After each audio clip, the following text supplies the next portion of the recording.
I'm Mamba Smith, and this is The Skinny. From the Fatheads Eyewear Studios in Speedway, Indiana, this is The Skinny. Brought to you by Toyota, Rhino Classifieds, General Tire, and Dream Giveaway. This segment of The Skinny is brought to you by General Tire. It's more than just a slogan. Anywhere is possible with General Tire. General Tire's Grabber X3 mud terrain tire offers aggressive styling and is engineered for durability with innovative performance features that are ready to carry you through extreme mud, dirt, and rock-covered terrain. For extreme traction that's ready for anything and rugged styling to match, look no further than the Grabber X3. Make your anywhere possible by visiting GeneralTire.com today. Once again, welcome back to The Skinny. We've got a great guest with us here today. Of course, Rico Elmore sitting alongside, as always, Ken Stout, and we have Mamba Smith with us, Dylan Mamba Smith, Dylan Black Mamba Smith, whatever you'd like to call him, but he is in the house, and I heard a lot about him before he got here, and I'm like, I'm just not familiar with the guy, but welcome. I've since learned a little bit about you. Great personality, as we had lunch here a little bit earlier. So welcome to the show, man. Yeah, you guys can call me whatever you want. Just don't call me late for dinner. Yeah. Because I'm always hungry. Not as hungry as Rico is, but I'm pretty hungry. You snuck in for lunch there pretty good. I know the green room. Yeah. We had a whole green room set up of beautiful things, entrapments and such. So you've bounced around in the industry. You've had a number of different jobs. You've done some racing, and the Snowflake 100 certainly, man, that's a big race for sure. Very, very competitive. A lot of tough players, and you did qualify for that one. I did listen, by the way, to a podcast that talked about the qualifying situation there. Yeah. Which, man, oh man, I get goosebumps talking about it, but that had to be pretty wild to end up on the bubble. Yeah, so first off, thank you, Rico, for coming on. That was like a really late-minute deal. Rico and you guys with Fatheads came on. We had Miss Cindy Elliott came on too. Really, it's cool to have two groups from the same area come on like that. And I only race once a year, so we did the Snowflake. Like everyone's like, well, why do you race once a year? Why do you do snow? Well, first off, it's expensive to go racing. So, but I decided that if I'm gonna go run, I want to do it when people are the most eyes are on. Well, at the same time, those big races brings all the big guns and all the guys that have been running all year, and they're ready to go. So I go down there with Lee Falk. I'm like, man, I think we're going to be pretty good. Like, this is the best car I've driven ever, and we're in practice, and everything's going pretty good. We're about 15th, somewhere around there. We haven't mocked up or anything. We do a mock run. Go down, and everyone's on the racetrack because it's the end of practice. Everyone's out there. And I get hemmed up with somebody and let him go. So it kind of messed up my lap. So Mike comes on the radio and goes, hey, man, give me one more. Dude, we come off at 2, and we're just geysing. It looks like I'm at Daytona, and we're chock-a-block full. And I'm like, oh, my goodness. So I shut it down. And about that time, he said, come on, finish hard. And so I cut it back on going into the corner. So we lost however much time a pole. And I got off. They gave me the time, and I'm like, dang, man, we're going to be really good. And they were like, this is slow. Well, they didn't know that I cut off the car getting down to the 3.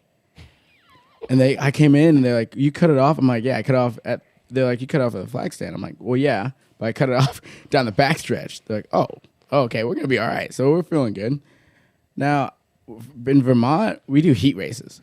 So we got a little bit of that dirt car situation going on. We don't do time trials. So I didn't grow up doing time trials. Well, now we're only racing once a year, so there's no time to practice them at all. So with that being said, what did you run in Vermont? Where did you start at?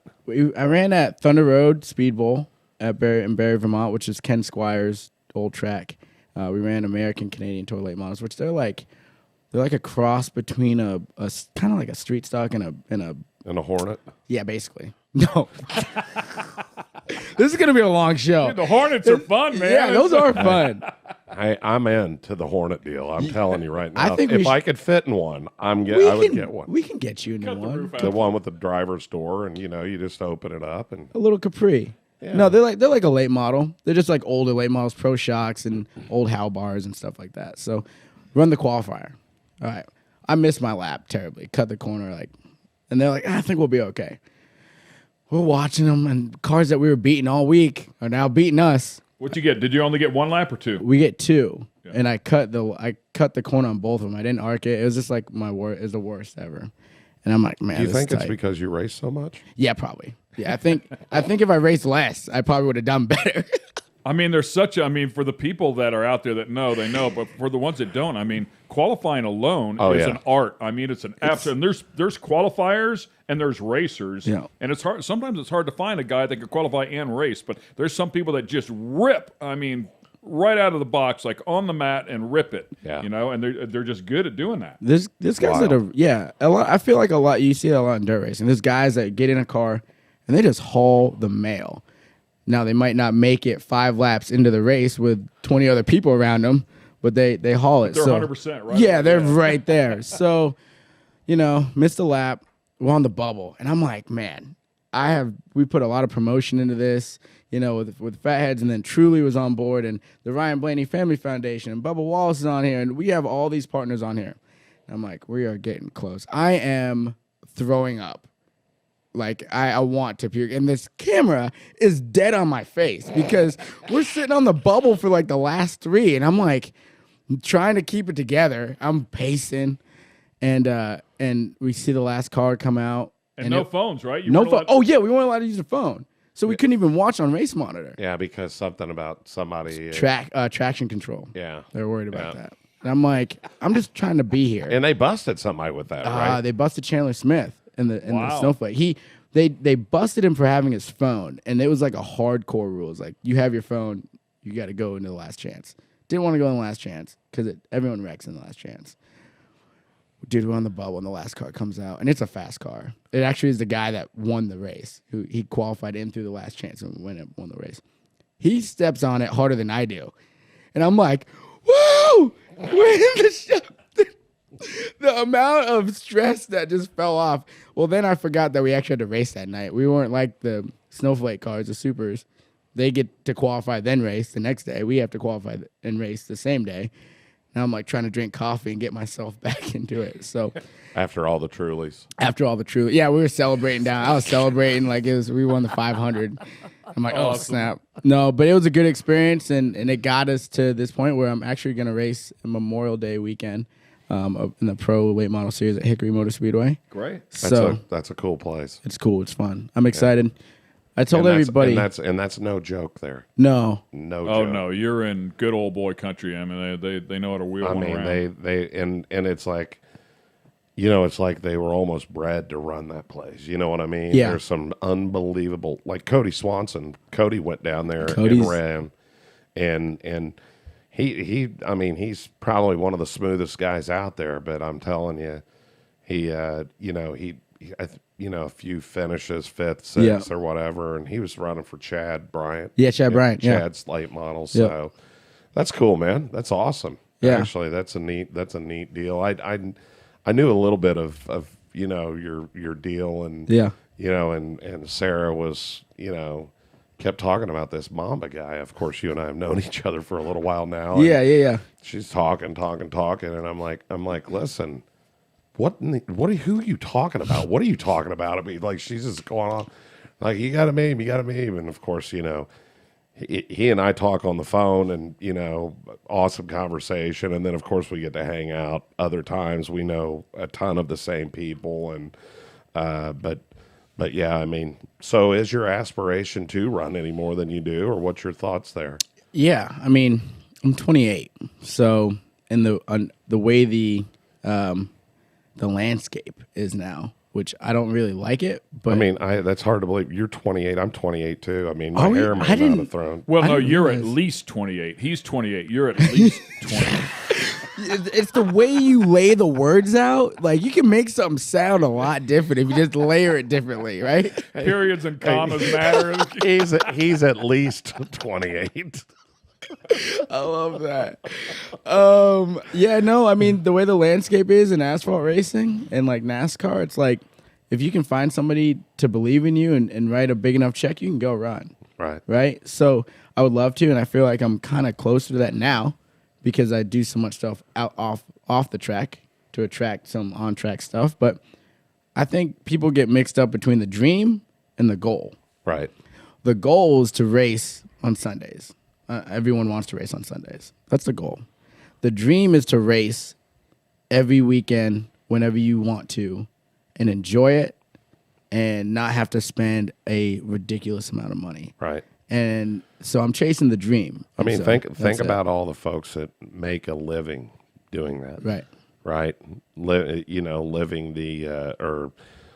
the dream. Right. Really. And, and exactly what you said, that's a great way of putting it because, is the goal to be there Sunday or is it just the dream to be able to do this, as long as you need to, to keep it going. And I mean, that's the best way of putting it, but yeah, that's cool. That's a great way of putting it. I just love racing, man. I just love it. I just want to be able to do it, have some drinks at the end of it, cheers with the boys, and just have fun. So how did you get into it? My dad sponsored a Bush North car.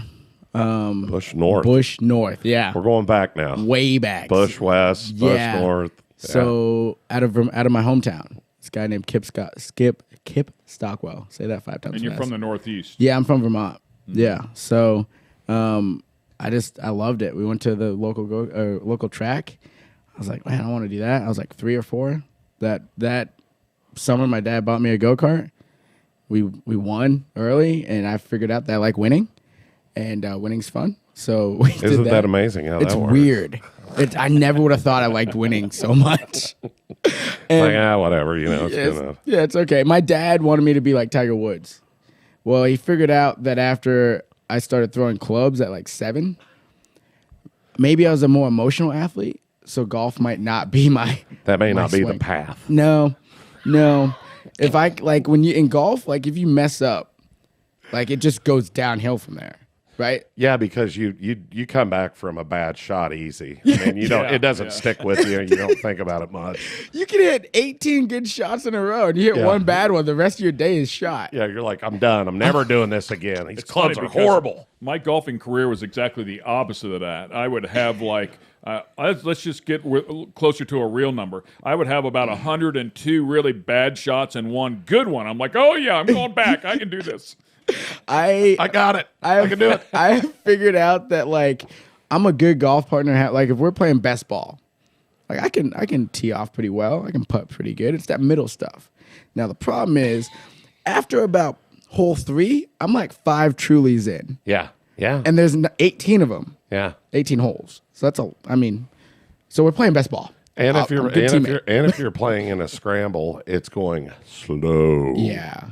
So you definitely have a lot more time to enjoy beverages and think up more bad things to do to the next team behind you by moving the tee markers and the box markers. And I've heard all this anyhow. So You've never seen anyone do it. Never have been in or around any of that. And then you have to survive the golf cart ride to the next hole. That's not always easy. No. It depends if there's bunkers. If there's bunkers, that's when it's really not easy. If there's bunkers on the way, you're like, hey, hold on. Hold your beer. Let's try this. Trying to jump it from one end to the other. I love golf, kind of. You still play? I hadn't until recently. COVID a little bit. That was like pretty much the only thing we could do in Charlotte. And then my roommate. So COVID didn't live on the golf course, I suppose. I didn't see it. That's a really good point. We were there. I mean, we were there looking around. We were there walking around, riding the carts. And so my roommate, Ryan, I live in Ryan Blaney's house. So, in an attached little apartment, which is sweet. But he got into golf pretty well over the last little bit. And so when they have a foursome and they need a fourth guy, I'm always down to clown. So he has like another bag, has like a driver, maybe a 5-wood, couple irons and a putter. Like I'm like mismatching this thing together. I'm like, yeah, this will work. Give me this thing. Just We're smack playing it. 5 clubs today. Yeah. That's pretty much all I need. All right, it's a new game today. It's a 4-club game, and got a driver, a 7-iron, a putter, and a pitching wedge. I gotta be honest. I only use the clubs that I know I hit good with. Like it doesn't make sense. Like if I'm hitting good with a 5, I'm hitting the 5 all the way up and down the Stick fairway. with what works, man. Yeah. Swing it a little harder, a little longer, and It's fine. Yeah, I used to play a lot in another lifetime, but I enjoyed it, but man, it can be frustrating. I mean, like Yeah. nobody's business frustrating. And, you know, Tony's got his own simulator at his house now. So, I mean, he's the next coming of like Jack Nicholson, you know, or Tiger Woods or whoever, you know, so. I feel like Smoke, every time like he starts doing something, he just get like the bike, right? Riding the road bikes. Nicest road bike. Oh, absolutely. Probably had it all set up in a standard position with a little, you know, Pelotron type situation. You know, he probably had the one that rotated before they even made it. He probably came up with that idea for him. Yeah. No, they did it. They did it at Haas's F1 garage. Right, exactly. Tony needs a bike to ride. Lay one out here. Let's design one here. He's flying in from Charlotte. He's coming to Monaco. We got to you guys got that thing set up? Yeah. Make sure this thing's working right. Kevin, move your stuff. Max, move your stuff. We need the bike here. We need the bike in the all here. And for the folks that don't know you, you spent a lot of time at Stewart-Haas. Yeah. I that's family right there, man. That's family. I got to Charlotte in 2011, January 2011. So I graduated high school in 10 and got offered a job with the diversity program in 11. Was there for a couple years, won a championship with Kyle Larson. So me and Larson go pretty far back. That's pretty cool. So what diversity program? So the Max's deal? Yeah, Max That's Siegel's awesome. deal. Yeah. He's from here. Yeah, I know. He's from Indy. Yeah, great dude. Dude, that deal is what opened the door for me. It's opened the door for a lot of people to be in the industry. Not just drivers, but you know, crew members, people in the front office, all types of stuff. So that's pretty cool. But I think one of the best things about it is it's a path. Yeah. You know what I mean? It's a sign that says, "Hey, you can do this. Come over here and let us show you how." Yep. Now I'm going to switch gears, and we may have to edit Are you, this are you, out. are you downshifting or are you upshifting? We may have to edit this out. Oh, he's downshifting. We're about to hit 10,000 RPM. We're about ready to blow the heads off this thing. But I'm going to bump the limiter for a moment. so Bubba is is a friend. Yep. I don't know him, and I couldn't say that I knew him to even speak to him. Yeah. But I will tell you, and I've told this to many others, I am very disappointed with the pressure that they have put on him. Yeah. And I mean, and listen, they didn't know how to go about it. They didn't know how to do it. And the way they did it was unfortunately not good. I will say that a lot of people most people will never understand the type of pressure that comes with. And, you know, everyone has their own opinion about the whole situation and whatever, right? But this is what people don't realize. Daryl was anointed like the guy to really show the path of diversity in motorsports for the most part, because NASCAR is basically the pinnacle, right? From They're the pinnacle of a lot of things. Right. Yeah. From the age of 16. Yeah. 16 years old, they put that on his shoulders. Now, this was a kid that just wanted to be a race car driver, like everyone else. Like, he didn't really think, he wasn't thinking about that stuff. I didn't think about it. I never thought, like, I knew that Wendell Scott was a hero of mine because I could relate. Right. And that's where I got the 34 from, was Wendell Scott. But I never was like, that's awesome. Didn't know that. Yeah, I never was like, I want to be the first black driver. I just wanted to be a good race car driver. Right. And all that other stuff would come, right? So they anointed him at 16. And the pressure that comes with, and being with a company like Joe Gibbs, and being, then to KBM, and then, he makes the shift over to Rat, like with all these top flight teams, like there's a lot that goes on. And Bubba's been outspoken about his mental state, and that, he struggles with that. Like that's been documented. So you put that on top of, and then you're going to else. And then you're going to throw it on top of it. I mean, he talked about his battles with depression. Yeah. And so, somebody, and all of us have dealt with somebody like that. Yeah. And, you have to work with them. You have to, make them feel better. Listen, trust me, owning a business and doing all the things that we do, I don't know what depression is, but I'm pretty sure that I've been through it a lot. Yeah. So, I mean, it's the highs and lows, man. The highs and lows. But to carry that pressure and that depression when you have I mean, arguably the world, but certainly the country Right, staring at right, you. And, exactly. And feeling like the weight of the entire race. Your race is on you. Yeah. I mean, that's got to be what it feels like. Whether it's true or not, the feeling of it, perception of it to him has to be there. Exactly. And I think the thing that bothers me the most about it is, look at the NHRA, okay? We have a lot of involvement there with those guys. But look at the NHRA for, a lot of the things they could probably do better. Their diversity is second to none. You have women, Alexis DeJoria. You have Erica Anders. You have the Force girls. Yep. Okay. You got LP out there. You have Angel, who's just Leah. killed 'em, and You have Angel for all these years. Okay. You have J.R. Todd, who is an absolute stud world champion. You have Antron Brown, absolute stud world champion. Cruz Petragon. So you have all of this diversity, and it's like, how did this get mixed up? Okay.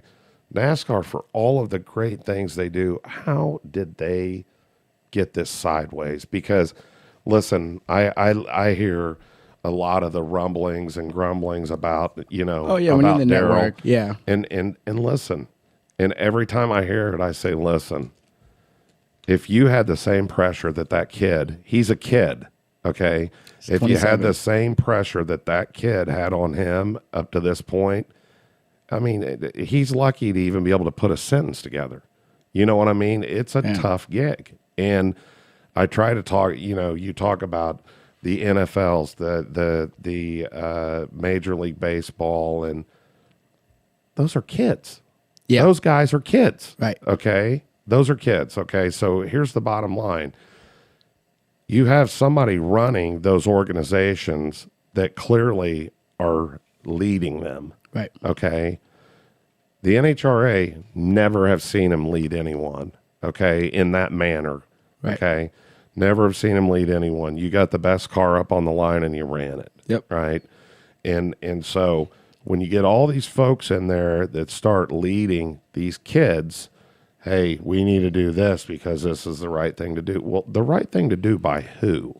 You know what I mean? Yeah. So now Darryl not only has all this pressure of his whole race on him, as Ken said. Thanks, Ken. Good back to see you back. His whole race on him. But then you have everybody else that's the naysayer that just wants him to lose. Right. And it's like, I mean, so now you got that pressure. It's hard enough to race the damn thing. Man, so Darryl, it was, man, I forget what year. It was whatever year he was running for Roush. He was fourth in points in the Xfinity points. Doing well. The team didn't have enough money to run all year. Knew it. Didn't have enough money. I'm working at MDM at the time, which is like a ARCA team / truck team. I was doing social media there. So I go over. He's sitting on the couch on a Saturday, and I'm like, I'm gonna go check on my dude. So I go over to the house, and he's just, man, I have never, it hurt me. Like we just sat there and watched the race, but he just like looked so dejected, like watching this. Right, that was really, like, he knew that he should be there, and he should have been. Well, later on that year, our truck team was going to Michigan, and we worked out a deal with Maestro's barbershop. They sponsored him at Michigan. We went off and won that race with Bubba. That, like, after he sat on the couch. So my man was on the couch, comes back and wins a truck race with Kyle Busch beating on his back bumper. Well, and that's just it. There's so Right. many people don't realize the rallies that he's had, right? And the things that he's went through. And again, that's what, I mean, this show right here, when we bring folks on, we really bring folks on. We don't care about the racing. Yeah. We bring folks on to talk to them about life and about who they are. They are a race car. You know what I mean? But it's like, let's get to know these people a little bit more about, before, he's a, Kyle Busch is a blah, blah, blah. Kyle Busch is a competitor. He just wants to win, man. He wants to win. He doesn't care. He wants to win. So anyhow. Well, I agree with you 100%, and we're going to take a quick break here in just a moment, but to just touch base on Kyle Busch, and as you're talking about Bubba as well, I mean, Kyle Busch gets He gets a bad rap, and he's brought all of that stuff, by the way, on himself for the most part. But I will say... And I love it for the most part. I love watching it happen. I will say the biggest frustration in his life is the stupidity coming at him. Yeah. You know, whenever you go out to you see them in the media, in front of the media, and if you were to ask them an intelligent question that pertained to racing, something that made sense, he would answer on a regular basis in a normal tone of voice. But when you ask some stupid shit, guess what, man? The BS meter gets pegged pretty quick, man. He just doesn't have time for it. No, I'm talking about you. I thought Rico was gonna hit 10,000 RPM. You just hit 12. We got Ken on the limiter over there. But you know he's what? right. But you know what it is? It's just like the interview with Tony, where he's standing there and they're asking him about the championship. And he's like, "Listen, if you're not going to come up with an original question, I'm not answering it." And I forget who it was, Marty or somebody asked him a question. He's like, "See, now Marty just asked a good question. This is an original question." I'm like, wow. That's all they want. I mean, you got to do a little bit of homework. You can't just walk in and be ignorant to the entire sport and think that you're going to talk to somebody that's dedicated his entire life to this sport and get some sort of, intelligent answer back. It's kind of like over it. It's kind of like the sideline reporters, right? Some people, and I won't mention who they are. So, how do you think the football game's going? Yeah, right? It's like we're getting the brakes beat off of us. That's how it's going. We're down 4 touchdowns. It's the first quarter. Tom Brady's still out here slinging it. Yeah. What do you mean? Sucks. All right, with that, we're going to take a quick break here. We'll be right back on the other side.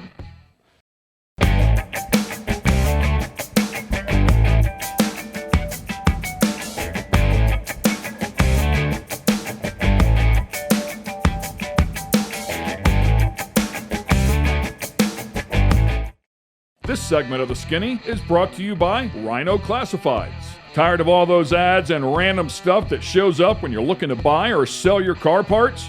Rhino Classifieds was created just for you. Welcome to a streamlined buying and selling app created by racers for racers and race fans. Modified cars, classic cars, race cars, that special big block you need, the trailer to move your baby around the country in. We got you at rhino.co. And once again, we're back here with the Skinny crew, and we have Mamba Smith, who has joined us here on the set, Rico alongside. Hey, before we get going here in this next segment, let's talk about the $100,000 challenge. We want to take a moment and mention an exciting event coming up soon. Fatheads Eyewear has been named the official sponsor for the inaugural Hoosier Classic Fatheads Eyewear $100,000 challenge, and you're the man behind that. Tell us a little more about it. I just hope one of our guys wins. We got to deal with all of them, so I'm trying to work through this. Hey, what are you doing there? Are you in town? I could be for $100,000. I might be. Well, hold on a minute. That isn't how the deal works. That's not what you said. That is not right. I said what I said. Here, let's help him understand it a little better. The 2021 Hoosier Classic will host a trifecta of open-wheel pavement racing featuring champion sprint cars on Friday, August 13th, champion midgets on Saturday, August 14th, and the USAC Silver Crown Series held later that same day. Now, you are capable of all three of those cars. Yeah, I would say so for sure. We're on this asphalt. is NASCAR weekend. I know it is. That's a big week. You guys are going to have so many people out there for that. That's going to be great. Right. And you're exactly right. The Hoosier Classic is set to take place in conjunction with the Brickyard 400 weekend.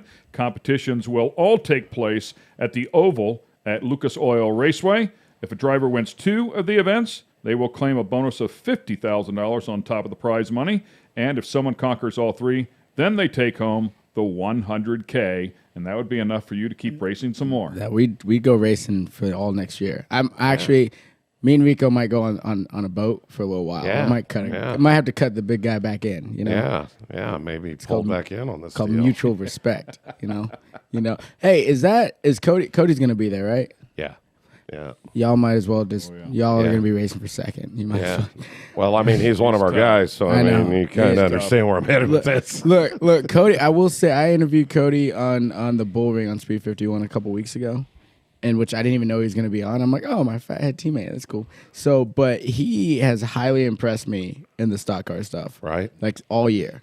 He was knocking on the door at Speed Weeks, and I was like, man, he's gonna about to kick this door in, and he did. And So I got to tell you an absolute hilarious story about that. So, and I think I've mentioned this before, but you know, we've been involved with him with a lot of different things. So he ran the USF 2000 car out at Lucas Oil Raceway, and for all intents and purposes, he wasn't looking that great in the race because it was way, way different the way you arc the car, and you know what you're talking about, right?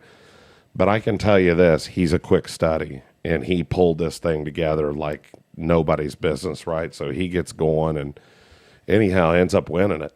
So I mean, it was amazing. It was the first race back that Caitlin, my daughter, that's been battling with leukemia. You know, she was, you know, that was our thing. We always used to go to the races together, and sometimes she'd have to drive me home. But anyhow, if I was tired, of course, Teamwork. Teamwork. I mean, it was a team thing. So, but family bonding. I mean, I may have been snoring. Yeah, but it was nice. You're either talking probably too much or may snoring. not have been snoring. But anyhow, when we raced, and I may have the dates backwards, but when we raced Iowa, he was in Chad Bryant's 22 ARCA car. Yep. And I told him, I said, you know, he was a wreck. He was an absolute nervous wreck. He is the hardest person on himself that I've ever seen of anybody in my life, right? And I mean hardcore tore up with himself. So I go up to him before he goes out on the track, and I put my arm around him. I said, listen, the hard part's done. The money's paid. It's time for you to get out there and do your thing. I said, this is going to be fun. I said, go have fun, be safe.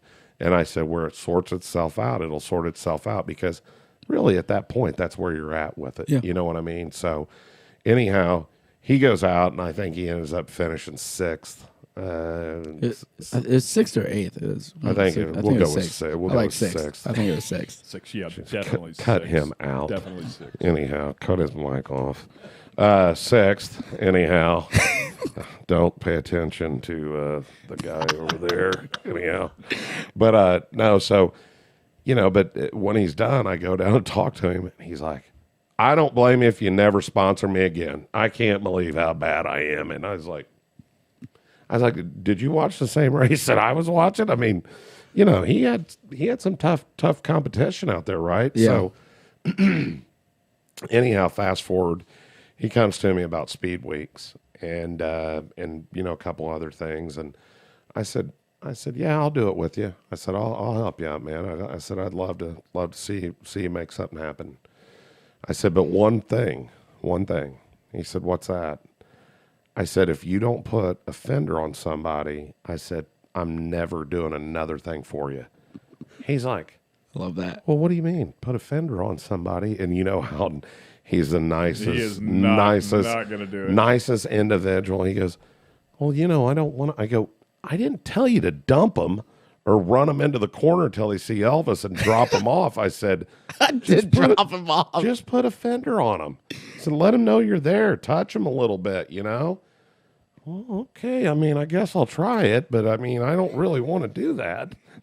I love that. I want to speak. So I don't know if he did or not, but I mean, he's been running great. He's been running great. Yeah. I want to ask you guys, because you guys watch a lot of racing, been around a lot of drivers, and just people in general. I was talking to Ryan about this the other day. I think the biggest like head cases as far as athletes are golfers, race car drivers, and UFC fighters. For a race car driver, you can make a pretty big mistake, you know, in the middle of the race, and if you don't get a hold of yourself, I mean, immediately. I mean, I'm talking about in the next couple of seconds, it's going to bite you again and again and again, and you immediately get caught up in that mentally, and you're out of the hunt. You have to dismiss it right away, which is easy to say, but to do when you're inside of the car, because you've been there, I've been there, he's been there. We all know exactly what happens. It's like, oh man, I just made a massive mistake, and you think to yourself, my crew, my sponsors. You think of everybody that you just affected, when what you need to do is dismiss it and go racing again. But it's really difficult to do that. Yep. I think Stewart did it pretty good. I think if we had a few more wrecks, people if would you do wanna it long watch enough, this. you make Figure mistakes eight and racing. you crash stuff and things happen, and I think you do learn to dismiss it quicker than the first few times it happens. If you don't have short-term memory loss playing sports, and I think in life actually in general, like bad things are gonna happen, right? And that's okay. It's okay, but you can't like sit on it and dwell in it and marinate. You got to learn from it and then move and hit it again and do it better the second time. Right, exactly. And I mean, and that's, I think there's, a lot of, the race drivers, I think, is probably, one of the toughest things because, cars handling bad, then your temper's starting to flare. It's not like, it's funny if you listen to Tony's interview on his, on his championship, in Miami, what was it, 14? 12? Or 12, when he says, Yeah. he goes, when Strimmy came up went to move, when he went to move Yep. and caved the front end in and, he comes back, he comes on the radio and he's just like, listen guys, we're just going to keep going here. He goes, we've had a hell of a run. He was like, okay, I'm accepting this. And then, somebody's U-joint flies out, smokes the grill. Yeah. And he's back in again after I can't remember how many cars he said he passed that at that. It was like almost 100 cars or something, right? Because he went front to back to front to back. Right. Yeah. And I mean, it was an amazing amount of cars. But anyhow, he could have pulled one of his sometimes usual thingies that he would do. And you guys are doing a great job. Thanks a lot. Way to give me a... Yeah. And you get Dad coming on the radio, Zippy. That's enough. That is enough. That's enough. God, their relationship. Tony, man, he was my favorite race car driver growing up. Like there was when I moved to Charlotte, I would tell people that he's going to be my boss. He's going to be my car at one point. And he kind of was at one point. I drove the Haas Automation 41 late model for the Haas the development program. So that was really cool. And I worked there, right? We became very close very quickly. And we have a lot of the same mindset. And he's like one of the guys. It's like him. It's like Tom Brady. It's like Tiger Woods, Kobe Bryant, Michael Jordan. I have tried to take things that they do and insert them into my life. Like I might not have been able to. You may want to watch that. No. I'm pretty good with the tequila. What, like tight lipping it and No. I actually drink the tequila. Hornitos tequila, by the way. That's my jam right there. It's a good one. Yeah, that's a good one. Unlike some people I know who like, hey, shots everybody, and there's 10 people, including him, with only 9 shots poured. And you look at him and you think he's taking the bottle, but really he's just cheersing you, and you do it, and you're like, wait, hold on a minute. I thought we were doing this together. Yeah, what? I'll get you on the next one. Yeah, okay. Yeah. 8 later. Hey, just a quick little side note for you. Might help out one night.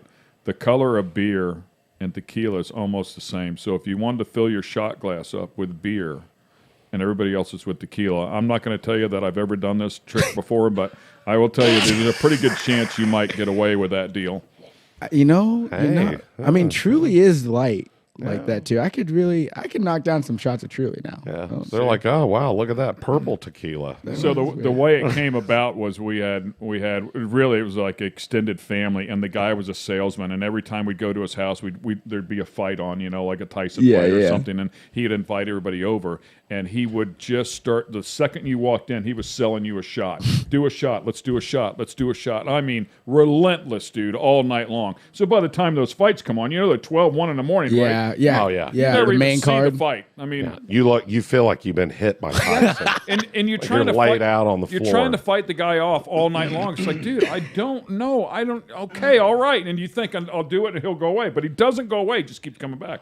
So I came over one night and I'm like, yep, let's see how this deal goes. So I started. I started on him. I did one real shot. Yeah. And then I opened up a beer. I set her on the side. And the second we did our shot, he went off and he chatted for a couple minutes. I filled my shot glass up. I'm like, I'm ready to go whenever you are, man. Just want you to know I'm good to go. Are you ready? I'm good to go. And I kept going, dude. And he never even saw the pre-fight. He was in the bathtub. His wife had to carry him up the stairs in the bathtub. I'm like, winner, chicken dinner. Everyone's high-fiving Ken because they're like, we wanted that to happen for so long. Yeah, we wanted it to happen, and now we can watch the fight. Thank you for destroying Ted. Always is honest about that. Oh, man. No, I love that part of the community. I love the camaraderie.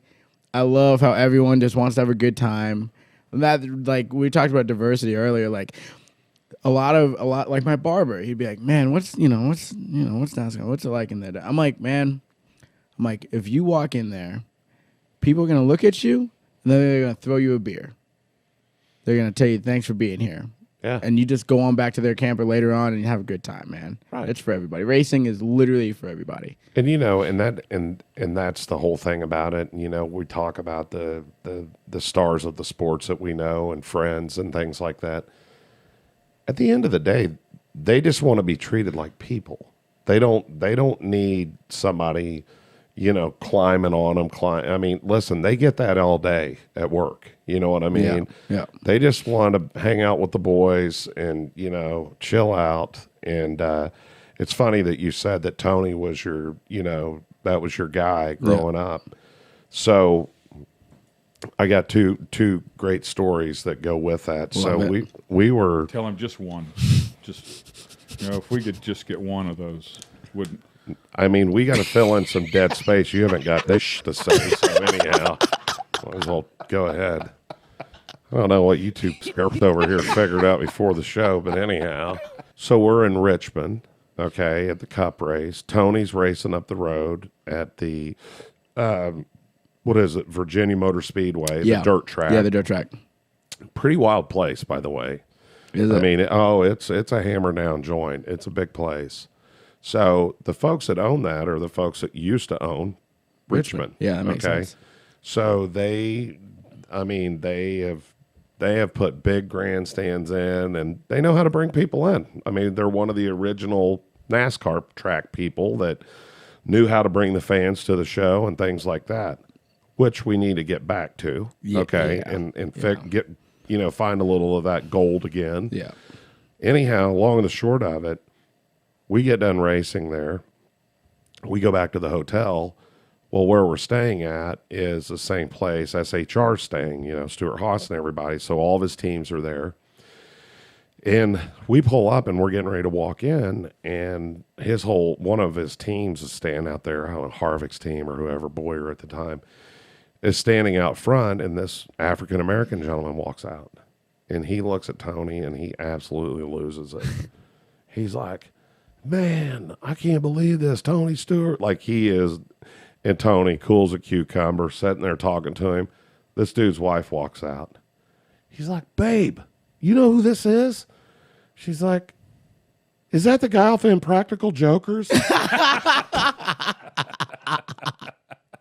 He's like, no, babe, this is Tony Stewart. Oh, okay. Like, yeah, cool, sweet. Why do I care? Nothing. Yeah, like we went to Dick Jordan's funeral, and I mean, this was, it was 10 o'clock at night, but Tony had parked at our suite over at the Speedway, and we rode together because we didn't know how many people were going to be there. Well, anyhow, we get back 10 o'clock at night, and we see these two guys driving around the parking lot. These two African-American dudes driving around the parking lot, and we can see them out there. We're like, what are they doing? So then they pull up, and they've got Virginia plates on. Right. And I said, hey, guys, what's going on? Hey, man, do you know how we get in there? I go, it's 10 o'clock at night. You're not getting in there unless you're looking to go to jail. You can't get in that place. This is closed, babe.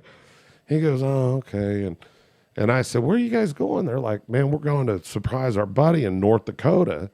He's on leave, and we got a week off, so we're going to go surprise him. I was like, wow, that's cool, man. I said, that's a hell of a drive from Virginia, And he's like, yeah. And I said, you guys race fans? They're like, yeah, man, we're big race fans. And Tony pipes up and he says, do you like Virginia, or do you like Richmond, Richmond's track? And the driver says, it's okay. And the passenger, now the truck's blacked out inside, so nobody can see, and he's on the passenger side. The passenger said, "Man, is that Tony Stewart over there?" I was like, how did this guy even pick that up, right? But I mean, he picked it up like that. The next thing you know, he's like, "Man, can I get a picture, please?" And Tony's like, "Yeah, man, no problem." So I pull over and I said, "Tony," I said, "why don't we go upstairs to the suite and to our suite and just, and you can talk to them, hang out, whatever." He's like, "Yeah, let's do that." He spends over an hour with these guys, never met in his life. And you know what the funniest thing is that these guys wanted to know? Why did you hire Danica? And I looked at one of them. I said, "That's the question?" I was like, "You got anything else you could ask?" And that's the question. And he goes, "Yeah, man, it always just mesmerized me. Why would you hire?" He goes, and I loved what he said because it was from the heart and he meant it. He said, because we felt like we could be better, make her better. Yeah. And it would be a better team, and it didn't work out. Some things do and some things don't. But it was just interesting, the questions that they would ask. So anyhow. Good stuff, man. Both stories were wonderful. Yeah. That was two. Oh, I thought it was one. Yeah. There was a quick interstitial. Oh, there was two between different those people two. there. Yeah, Carl. Just go to break. Just go to break, all right? Apparently, Rico wants to go to break, so we're going to take a quick break here, and we'll be right back on the other side. In the meantime, listen to this beautiful music.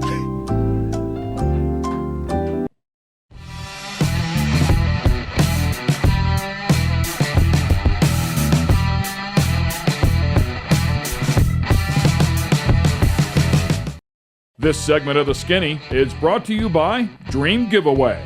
Dream Giveaway has been giving away high-end American muscle cars to raise money for charity since 2007. Dream Giveaway is known for giving away classic and new muscle and paying the federal taxes so the winners don't have to. For $25, you can jump in the game, and part of that goes to charity. You'll have a chance at winning some of the coolest cars on the planet. Check it out at dreamgiveaway.com. And once again, we welcome you back here to The Skinny. A very talented young man here at just the age of 28 years old. Oh. We, not at least 20, just 28 years old. Mamba Smith with us and has been scrapping his way in this racing industry, which is brutal if you have a ton of money. If you come from a family of average means, normal means, let me put it that way, and you want to make your way into the racing world, you better get ready for a dogfight, because I don't care how talented you are, it's extremely difficult. And this talented young man has been forging his way through with whatever skills he can deliver. And you have a number of skills, from working on cars and building cars to social media, extremely good at that. You have your own podcast as well, to driving cars. So I applaud you, man, for bringing every tool in the chest to the game and throwing them all out whenever you can. Man, I think the only thing I haven't done is probably drive the tractor trailer truck, and I refuse to get a CDL, because once you get a CDL, boys and girls, you are done. We know what you're doing. Yeah, you are done. You don't get to do anything fun anymore. You get to wash the truck and drive the truck. So I refuse. But everything Yeah, else. I know. I've had mine for a long time, and I still get to do that. That's fun. Well, yeah. Well, yours looks good though. Thank you. The matte black, that thing is you. nice. Well, I mean, so we can make you one matte black and get your CDL. Maybe you can drive it. I'll drive yours to a couple shows. That's good. Do you need a CDL to drive that thing? Nah, we don't think so. I drove Sean Rahal earlier this year was going from Atlanta down to East Bay, and I had a week or two off. He's like, "Hey man, will you drive this bus for me?" And I'm like, "Sure." I didn't tell him till after we started. I've never driven a bus before. Steering wheel, gas pedals. I mean, how hard can it be? I'm like, air brake. Yep. I've seen this before on the movies. Watch the swing on your trailer, buddy. Hey, I saw this on Convoy. It made me feel like a big time trucker. It was cool. Those things are weird though. Other than the air, like when you're driving next to a tractor trailer truck and they're ripping at like 70 and you're just trying to get down the road at 60. That's a little rough. I've never done that. Yeah, whenever you're passing them and you got this much wheel in it, trying to Yeah, we were driving to Vegas to the NHRA event across Flagstaff, and like this the whole time. I mean, it was Just scrubbing the front tire off. Yeah, it was wild. I mean, it's just like, how does this work like this? But yeah, I get it. If you have your CDL, you're definitely in another group of, we'll get him to do it. Yeah, that's exactly right. Why do I have to do this? It just falls under the category of I don't want to do it. I mean, our good buddy Robbie Fast, and he's I spot for Scott Dixon. I'm in turn 3. Oh, no kidding. Robbie Fast is in turn 1 and has been Dixon's spotter for many, many years. Well, he also drives a transporter for Ganassi. Yeah. But that poor bastard, he'll drive the tractor trailer down, or for example, you're down to St. Pete, drop it off, and then they'll fly him back up here. He'll get in somebody's bus, drive the bus down, and then when he's at the races, he takes care of a whole bunch of other duties. Yeah. You know, of course, keeping that thing clean, but then, you know, everything that is setting up the pits, breaking the pits down, and then goes in spots for Dixie in the middle of it all. I mean, the dude is crazy, crazy busy. One of the nicest guys you'd ever want to meet in the industry. But yeah, I'll pass on his gig, man. He is driving around this country relentlessly. Other than messing with the Swedes, he's a pretty nice guy. Yeah. He gave us a couple tips, didn't he? He's a good cat. Oh, you ought to use these. Yeah, we're good. We're not doing that. When we had Marcus Erickson and Rosenquist on, they were on the week after him. And after Dixon and Robbie was on, and Robbie's like, "Oh, talk to him about the Swedish chef." And we're like, "Yeah, we're not doing that." And the Swedish fish. Yeah. Oh my God. Clearly not doing it, of course. So then we have to bring it up after we kind of get things going. And they're like, "Yeah, real funny." So Twitter started this new thing called Twitter Spaces. So you can go live. You can talk to 10 people. 10 people can talk at one time, and anyone that wants to join can join in. So there's this thing on there called Racing Spaces. I joined in there. No, sorry, not that one. I was on a different one. A bunch of designers, a bunch of young kids. They're designing race cars, like, you know, because now with Instagram and everything, like, that's a viable way to get noticed. Right. And they were talking about stuff like, because, you know, Marcus Lemonis has been like giving people an opportunity to put their design work out there, and he might pick it or whatever. They were kind of a little hemmed up about, you know, putting in the work, and then if they weren't picked, not getting compensated for it, right? Which I kind of understood what they were saying, but my point to them was, and this is like for everybody, right, really, is like, you have to do a lot of stuff that you don't want to do to get to where you want to go.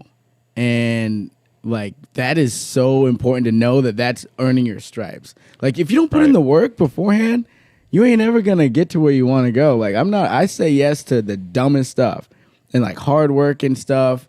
And like, whether it's, you know, make sure we write that down. Okay. Yeah. When did we start this show? Yeah. Hold on a minute. Did you compensation? See.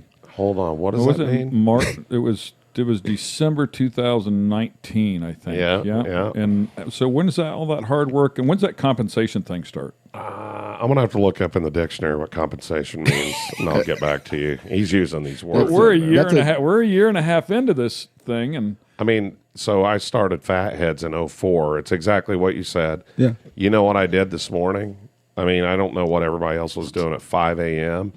I was driving to Portland, Indiana, to pick up a load of our new Drag Racing Edge magazine. Yes, sir. Which very, very proud of.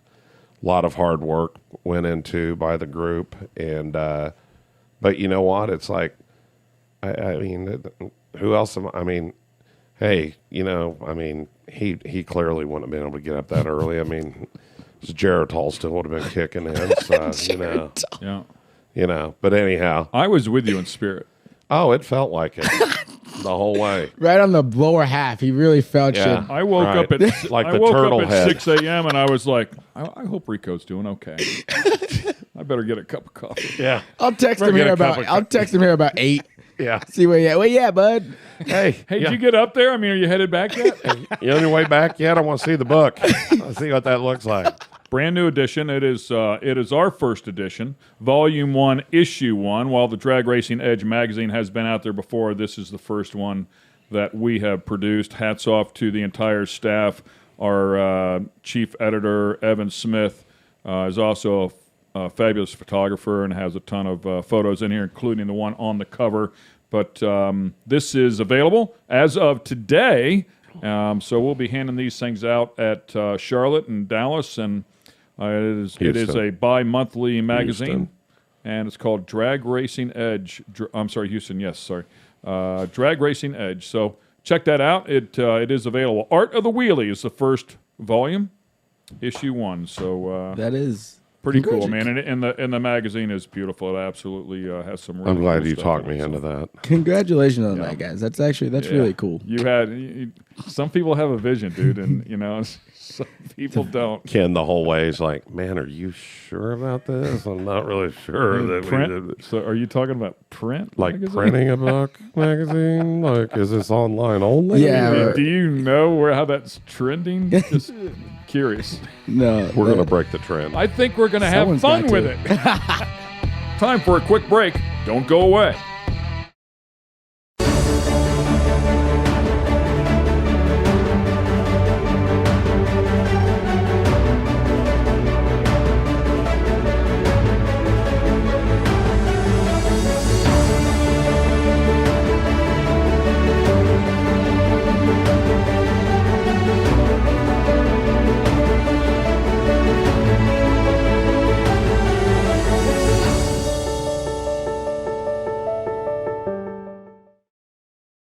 Welcome back to the show. This segment of The Skinny is brought to you by Toyota.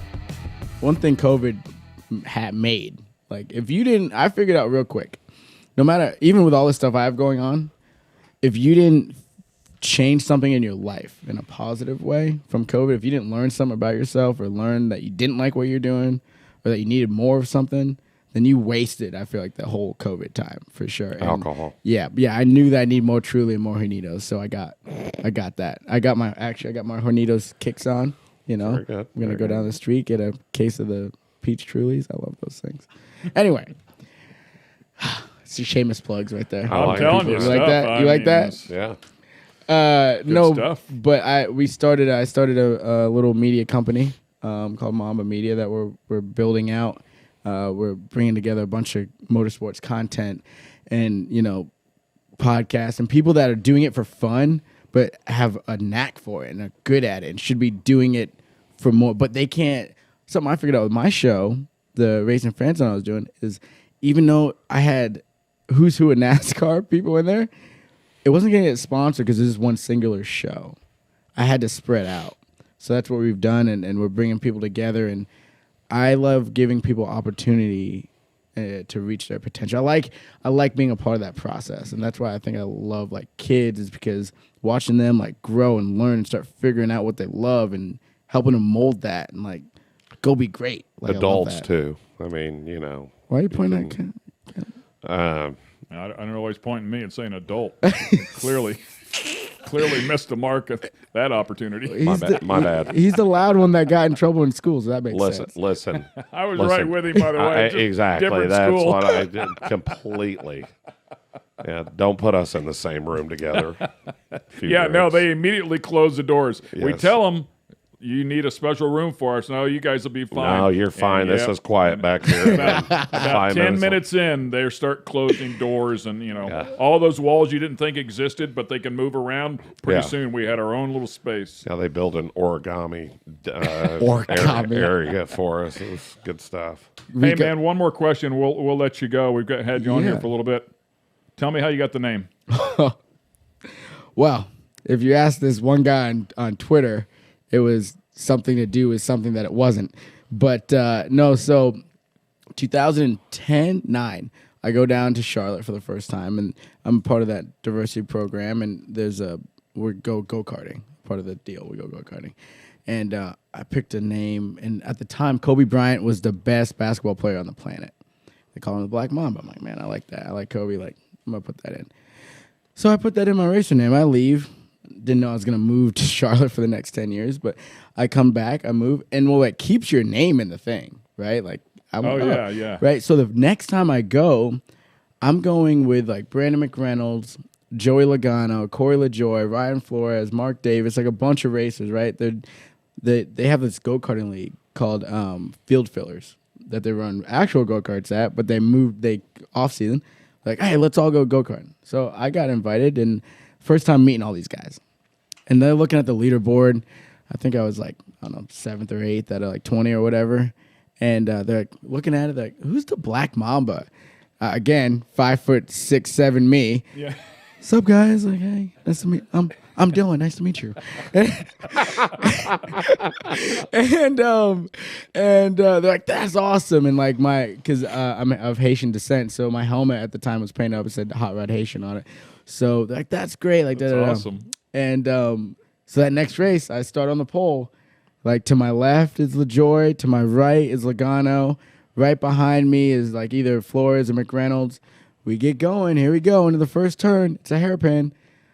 I'm like wide open. I'm like, oh my God, this really feels like a bad. I went to hit the brakes to get out of the middle of a 3-wide situation. They drove me so hard into the corner. They had to stop the race and pry the go-kart out from under the wall.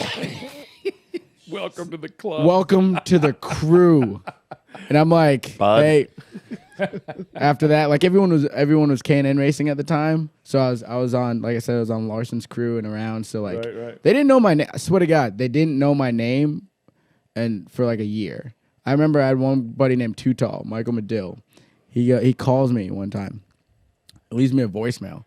He goes, I don't know who Dylan is, but if Black Mamba, if this is you, call me back, man. We're trying to do some stuff. And I'm like, yeah, that's me too. Yeah, that's my government name. Try not to use it too much. Yeah. Yeah.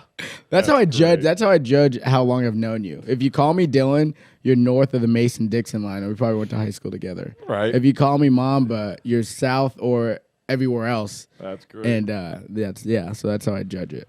Awesome Yeah. stuff. So, question for you: Oh. Do you love what you're doing now? Dude, I love it.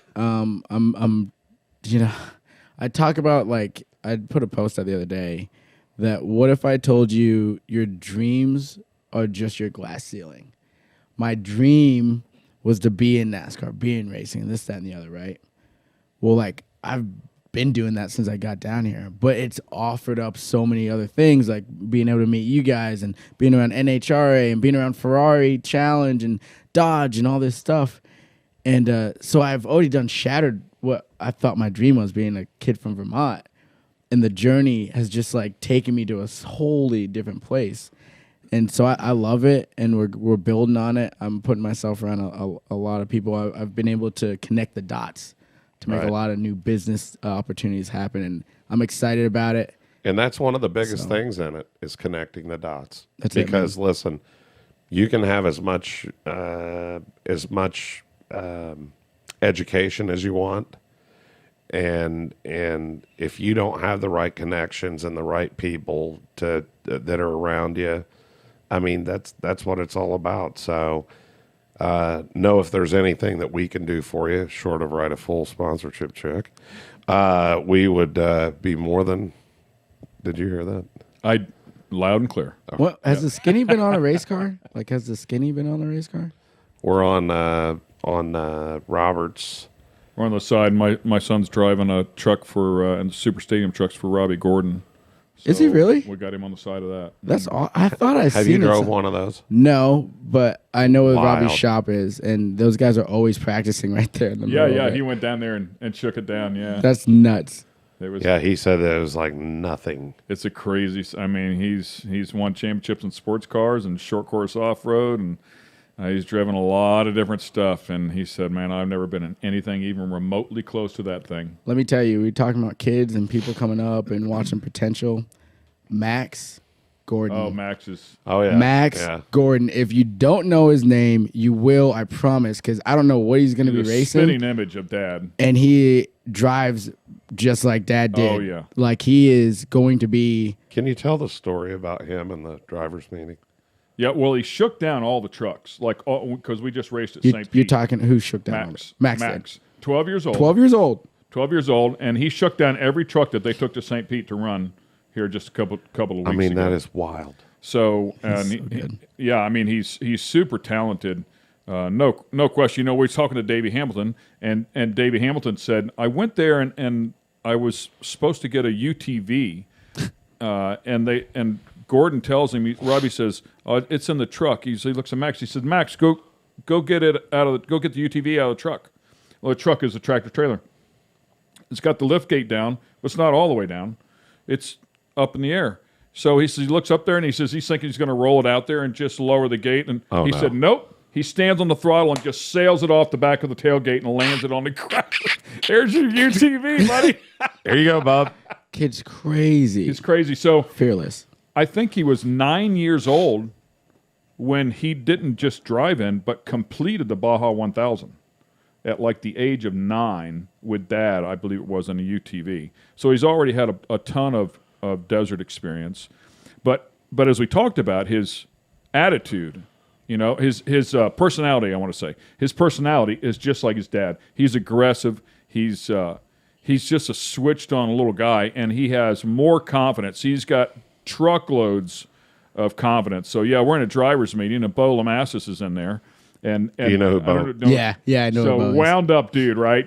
Bo. Yeah. So Bo gets in there, and Bo's all excited. He's about to drive these trucks. He's never been in one ever. He's about to drive this truck, so we're in the driver's meeting, and he's all wound up because he owns Salem, and he says, well, I'm going to get these trucks at Salem. We're going to sponsor you guys. We're going to get everybody a bunch of seat time, and he's rattling off, boom, ba boom, ba boom, ba boom. And finally, Max looks at him and says, Bo, this isn't a business meeting. This is a driver's meeting, and tries to get him back in line. And Robbie says, hey, Max, it's always business. But Max is telling, there was the youngest guy in the room and the oldest guy in the room, and the youngest guy in the room was telling the oldest guy, hey, sit back for a minute. Bring it in. Yeah. Reel her in for a minute so we can get through this thing. It was just really funny, man, to listen to him go at it. Again, if there's anything we can do for you in your ventures, we're always here, and definitely believe in you, even though Sarah had a hard sell. Actually, she didn't have a hard sell. Sarah just had a hard time getting me to stop to listen for a minute, as always. So, but I'm glad and fortunate that we did, because I'm glad to have you as a friend more than anything. Yes, sir. But as somebody that's involved with our company and companies, and we take that all pretty serious. So. It's an honor to be here, man. I'm happy to rep the team and be a part of the family and see what else we can do throughout the year. Send a little advice your way from someone who's been down a chunk of this road already with my son, who's 29 years old, so right there with you, and watching people like Cody Swanson chase his goals, if you want to put them there. You said your dreams have kind of come true, and now you want to bust through that ceiling and accomplish your goals. The one thing I will tell you is, much like we just said, maybe it never happens for Cody, maybe it never happens for my son. And whenever we say that, we mean make it to the big leagues, if you will, NASCAR, IndyCar, whatever that may be. But in the meantime, enjoy that ride. Yeah, man. Because that ride could very well end up being your life, and you don't want to wash it all away and spend it frustrated because you didn't get to that final step. It wasn't for lack of trying. It just didn't work out for any number of reasons, right? But enjoy the ride, man, because you're on a pretty cool one, and you're certainly a talented young man, and you got a lot going for you. You bring a lot of joy to a lot of people, so enjoy it, man. Hey, I appreciate it. We're just getting started. I don't know where we're going to end up, but I'm definitely enjoying it step by step. And remember, you stopped playing golf so you could enjoy something. Yeah, no kidding, right? Yeah, golf is not my deal. Unless you want someone to beat, I'm down. That's good. Ladies and gentlemen, Black Mamba Smith, thanks, buddy. We appreciate you coming here and hanging out with us for a little bit. Hope you enjoy the show. We'll see you next time.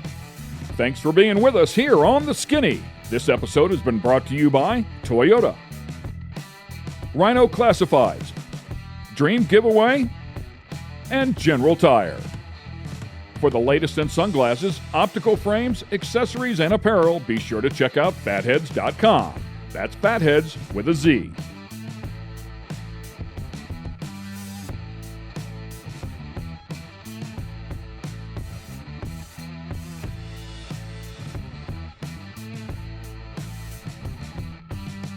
Production facilities provided by Fatheads Eyewear Studios. All rights reserved.